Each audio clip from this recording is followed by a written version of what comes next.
In 1789, France believed it was stable. Within 4 years, more than 40,000 people were executed, and an entire political order was erased. In 1917, Russia believed reform would save it. Within months, the state collapsed and millions were dead. In 1958, Cuba believed the unrest would fade. Less than 2 years later, the regime was gone. Different countries, different centuries. Same ending. This wasn't chaos. It was a pattern. Every major revolution followed the same structural sequence. Not similar ideas, not shared ideologies. The same breakdown, repeating regardless of culture or technology. And every ruling class made the same mistake.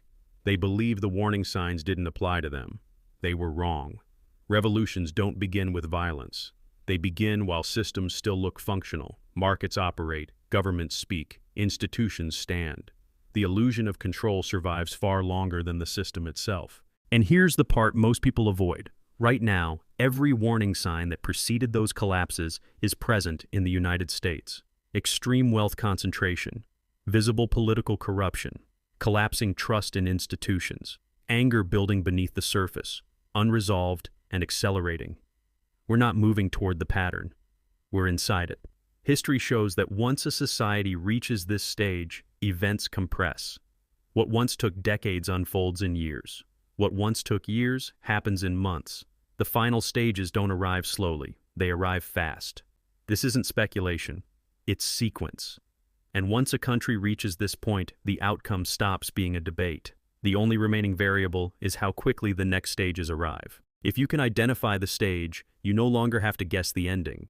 You only have to decide whether you're prepared for it. Most people misunderstand revolutions because they focus on the explosion and ignore the lock-in. Revolutions are not riots. They are not protests that get out of control. And they are almost never started by the poorest people in society. Extreme poverty can exist for generations without collapse. Hunger alone doesn't break systems. Revolutions begin when expectations collapse. In late 18th century France, living standards for peasants had not dramatically worsened in the years before 1789. What changed was belief. The state promised reform, fairness, representation. Then it proved it could not deliver any of it. Once that belief died, events accelerated. Within 4 years, the monarchy was gone and tens of thousands were dead. The same sequence appeared in Russia. After 1905, reforms were promised. The Duma was created. Pressure eased briefly, but expectations rose faster than reality. By 1917, faith was gone. The collapse that followed took months, not decades. This is the critical mistake societies make. They assume reforms calm pressure. At this stage, reforms do the opposite. Each concession confirms the system is broken while proving it cannot fix itself fast enough. What was meant to stabilize instead shortens the timeline. The real turning point isn't anger, it's disbelief. People stop believing courts are neutral. Elections feel symbolic. Institutions still operate, but legitimacy evaporates. Authority exists on paper, not in the mind. Obedience becomes conditional. Once that shift happens, the system crosses a line it cannot uncross. Power is no longer negotiated, it's resented. Compromise feels like surrender. Patience looks foolish. This is why revolutions feel sudden but aren't. By the time violence begins, the outcome has already been decided, not because people want chaos, but because they no longer believe order is possible. Every revolution begins with inequality, but not with starvation. It begins when inequality becomes visible, personal, and humiliating. In pre-revolutionary France, peasants were burdened with taxes, while aristocrats were exempt. This imbalance wasn't new. What changed was visibility. Extravagance at the top continued openly, while hardship below was moralized as failure. The gap stopped being economic. It became insulting. Russia followed the same path. Workers endured brutal conditions for decades. What triggered instability wasn't deprivation alone, but contrast. As industrial profits and elite privilege expanded, effort stopped translating into progress. The promise of advancement collapsed into resentment. This stage is defined by comparison. When people believe the system is rigged, not temporarily but structurally, hard work feels pointless. Merit sounds fictional. Opportunity looks reserved for a closed class. Inequality stops being tolerated and starts being judged. Modern communication accelerates this phase. In past centuries, resentment traveled slowly. Today, it spreads instantly. People don't just feel left behind. They can see exactly who isn't and how insulated they are from consequences. At this stage, anger is still quiet, but belief begins to fail. People stop defending the system instinctively. Loyalty becomes conditional. Conversations change. Cynicism replaces trust. The social contract weakens without a single law being broken. This is why inequality alone doesn't cause collapse. But once it becomes visible, comparative, and morally charged, it prepares the ground perfectly. The system loses its first line of defense, voluntary belief. And once belief erodes, pressure stops diffusing. It only builds. The next stage doesn't begin with corruption. It begins with incompetence. Corruption can exist for centuries without collapse. Societies tolerate it, work around it, even normalize it. What they cannot tolerate is a state that repeatedly fails at basic functions while insisting everything is under control. This is the moment when governments stop solving obvious problems. In late 18th century France, the state knew the treasury was empty. It knew the tax system was broken. It knew famine was spreading. Yet year after year, it delayed structural reform, choosing temporary fixes and symbolic gestures. Each delay convinced the population that leadership understood the crisis, but lacked the ability to act. Russia followed the same path. By the early 1900s, the government knew industrial unrest was rising, infrastructure was strained, and military readiness was failing. Reports warned of collapse. Responses were slow, fragmented, and contradictory. The system didn't ignore reality. It mismanaged it. This stage is defined by visible failure. Crises emerge and the response is late, inadequate, or performative. Policies are announced, then reversed. Agencies contradict one another. Leaders speak confidently while outcomes worsen. Over time, a fatal perception sets in. The state is reacting, not governing. This is where trust erodes fastest. People stop asking whether leaders are honest and start asking whether they're capable. Once that question takes hold, legitimacy begins to drain. Authority still exists, but it no longer reassures. It irritates. The most dangerous illusion at this stage is time. Elites believe problems can be managed gradually. They assume public patience will hold. History shows the opposite. Every delay compresses the timeline. When competence disappears, pressure doesn't stabilize. It accelerates. And once a state is seen as unable to govern effectively, the next stages no longer wait for permission. Revolutions do not begin with the poorest people. They begin when the middle class defects. This is the most misunderstood stage and the most decisive one. The poor can suffer indefinitely without collapsing a system. They lack leverage. They lack coordination. They lack institutional access. On their own, they are containable. The middle class is not. Historically, revolutions ignite when educated, productive, and professionally integrated groups stop believing the system works for them.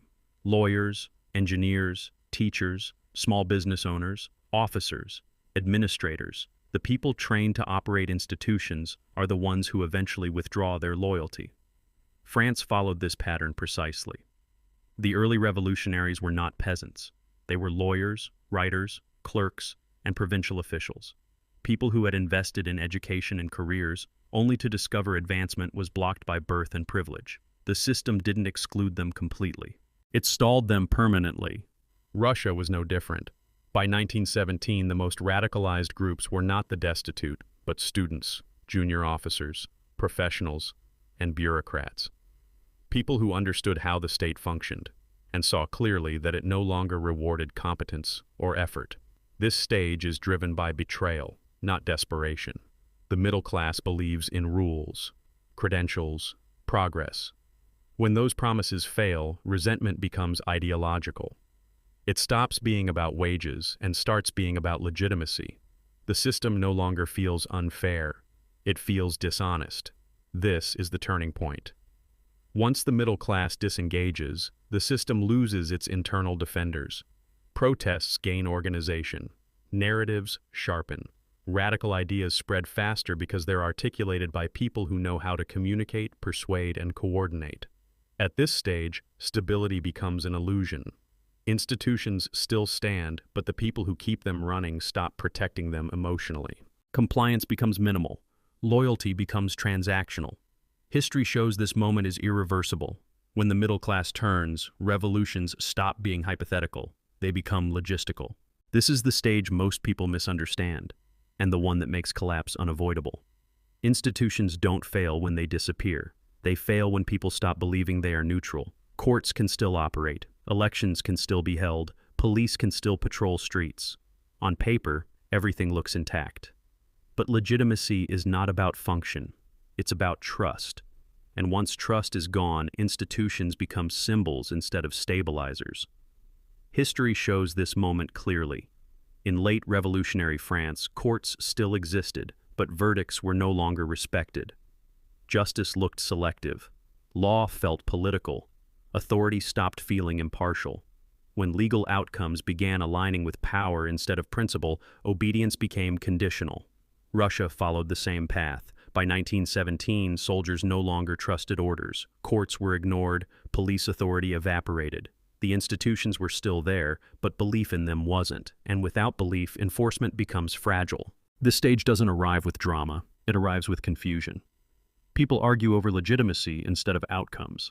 Every decision feels contested. Every ruling looks suspicious. Neutral ground disappears. Institutions start defending themselves instead of serving their function. This is the point of no return.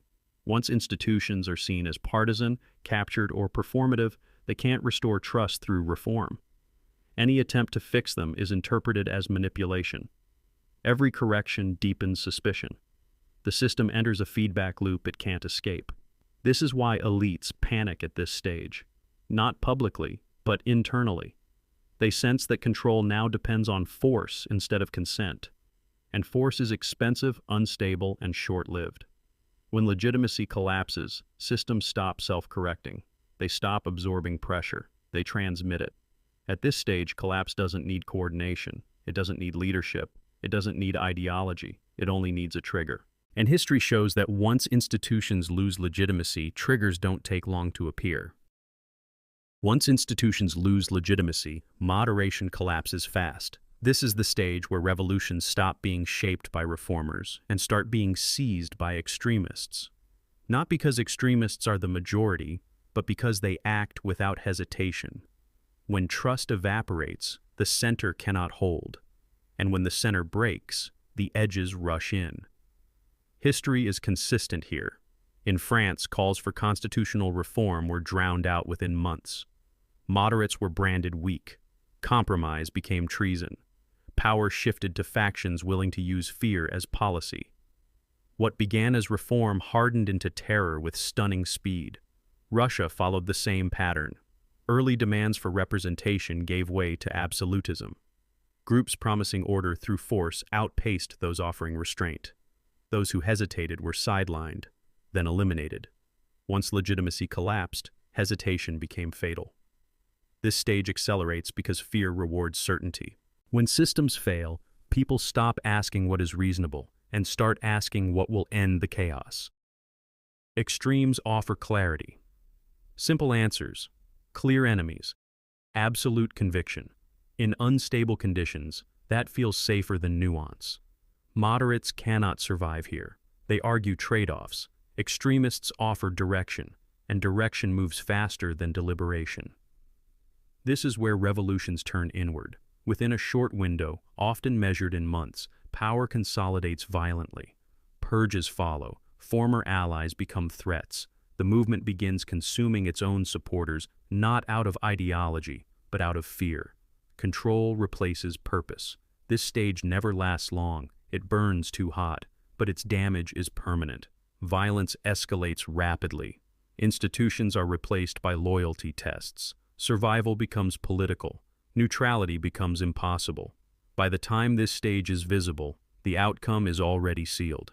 Revolutions no longer belong to the people who demanded change. They belong to the ones willing to go furthest and fastest. Every society that collapsed believed one thing above all else. This time is different. France believed its institutions were too established to fall. Russia believed reform would arrive in time.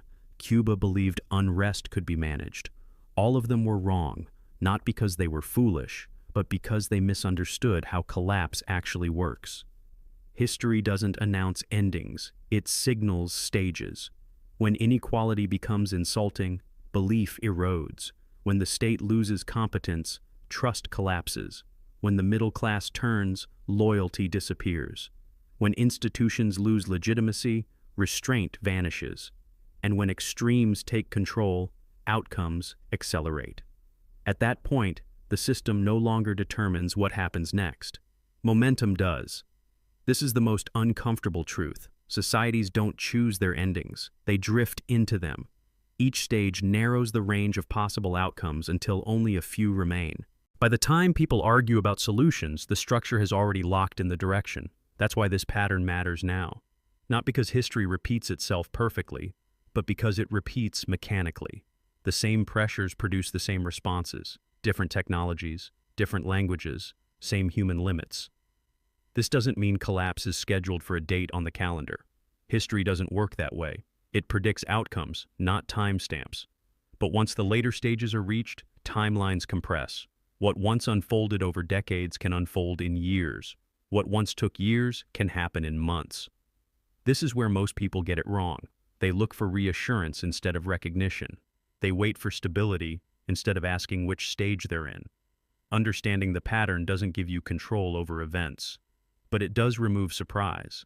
And when outcomes stop being surprising, panic loses its power. History is not a prophecy, it's a warning system. And once you learn how to read it, you stop asking if something will happen. You start asking how fast.